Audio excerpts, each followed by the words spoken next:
ज्यांच्या हातामध्ये गेली 20-20, 25-25, 30-30 वर्ष महानगरपालिका आहेत, ज्याच्यामधनं शहराचा तर विकास झालाच आहे,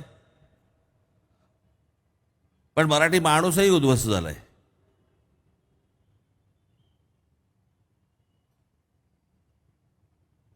माननीय बाळासाहेब असताना या सगळ्या गोष्टींकडे एक बारीक लक्ष तरी असायचं. नंतर तर काय बारीक लक्ष फक्त पैशावर. आज पण कुठेतरी आणि परवा पण कुठेतरी हेलिकॉप्टरमधून उतरताना उद्धव ठाकरेंची बॅग तपासली. निवडणूक आयोगाच्या लोकांना पण कुठे काय काय कुठे काय तपासायचं हे पण कळत नाही. हो, ज्याच्या हातात आज पण कधी पैसे बाहेर निघाले नाही त्याच्या बॅगेत काय असणार?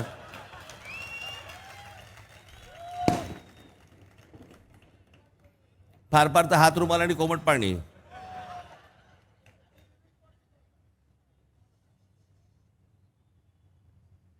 काय असणार त्या बॅगेमध्ये आणि कशासाठी तपासताय?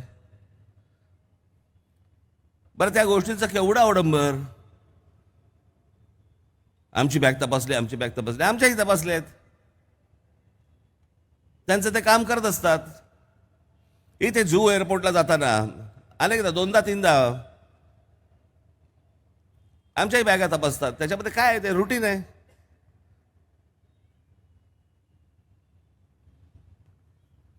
एवढा त्याचा काय तमाशा करायचा? आणि त्याच्यात व्हिडिओ काढतात. तुझं कार्ड दाखव, कोणता अधिकारी आहेस तू, कधी नोकरीला लागला, तुझं अपॉइंटमेंट लेटर दाखव. अपॉइंटमेंट लेटर घेऊन फिरता का? मला जरा सांगा.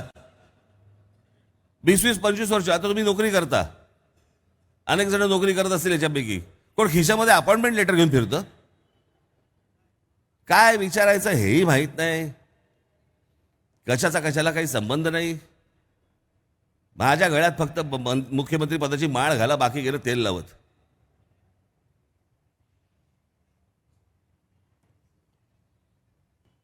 आज जो सगळा आखा जो तमाशा करून ठेवलेला आहे ना या लोकांनी, माझ्याही मराठी बांधवांना, भगिनींना, मातांना माझी विनंती आहे की हे सगळं डोळसपणे गेल्या 5 वर्षामध्ये काय काय घडलंय ना. अनेक लोकांना असं वाटतं. आता मी काय होतं, या निवडणुकाच्या सभांमध्ये बऱ्याचदा विषय तेच येतात. पण माझं म्हणणं आहे, मी मुद्दामून तेच काही विषय मी मुद्दामून काही मांडतोय. याचं कारण ते 20 तारखेच्या मतदानापर्यंत तुमच्या डोक्यात फिट बसावेत.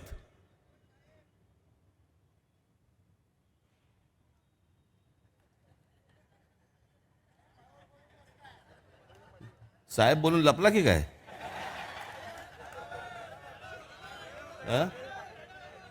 कुठे? अरे माझ्या तोंडावर एवढे.